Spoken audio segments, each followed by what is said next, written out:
Welcome back. This video is another one for system preferences, and this time let's go ahead and jump right into system preferences.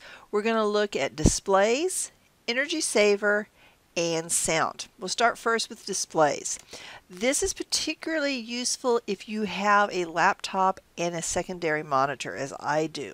So I see here the built-in display, and then I see over here the my other monitor, and so this just gives me the types of displays they are, and I can adjust brightness. By default it's kind of automatically is turned on. The arrangement is the important one. You'll notice here this bar represents my Mac laptop, and here is the HP external monitor that I have hooked to it. Depending on where I want this set up, so if maybe I'm going to rearrange my desk and my laptop is going to need to sit on the other side, I can pick this up, drag it over here, scroll. If I scroll to the right, then it's going to go onto my desktop. This is mainly to help with the scrolling. I could move it down here as it kind of blacks out just for a split second. I will, because this is them side by side this direction. I also have the option here, mirror displays.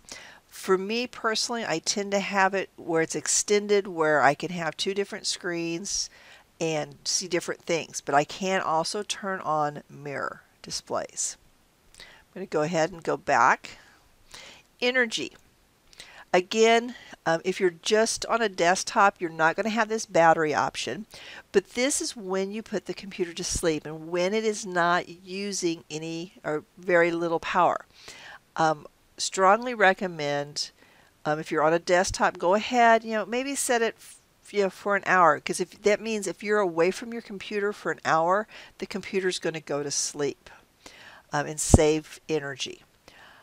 With a laptop, when I'm on power, I may have it set to stay awake for 3 hours. Probably an hour is good in normal situations. Because I'm recording videos, I want to keep it over here to never. When I'm on battery, right now it's set, if I'm on, if I'm away from my computer for a minute on battery, it's going to go to sleep. That's a little too fast, so I'm going to move it over here to 15 minutes, and I'll set the display for like 10 minutes. So you can adjust these. You can turn on the put hard disk to sleep whenever possible. Slightly dim the display when power is on battery power. That just helps save the battery. And I will now go back here. So that's just a real brief look. Oh, I almost forgot. Sound. Sound is your inputs. So for example here, there's an internal microphone to my laptop.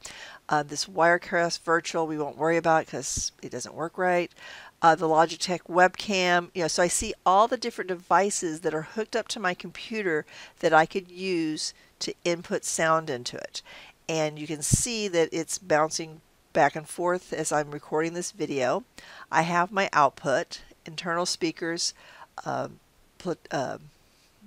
USB, and I also down here have this option, show volume in menu bar, which is right up here.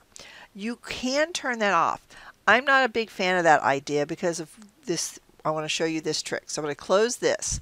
If I click up here on the icon for a sound, I can adjust my sound up and down. But if I hold down the Alt key on the keyboard and come here and click, then I see all the devices that I have connected to my computer that I can then switch back and forth. For me, I think this is a faster way to switch, because if I'm working in my office alone, I might play all of my music through the internal speakers, or I actually have another device that I can hook up and listen to music. But if my student is here and we're working and he doesn't want to listen to my music, I can have it come through my headphones. So this is a great option. I love it.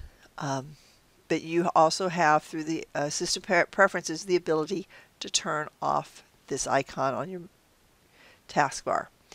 Again, hope this is helpful. A few more to come on system preferences, and we'll be moving on to some other stuff. Have a great day.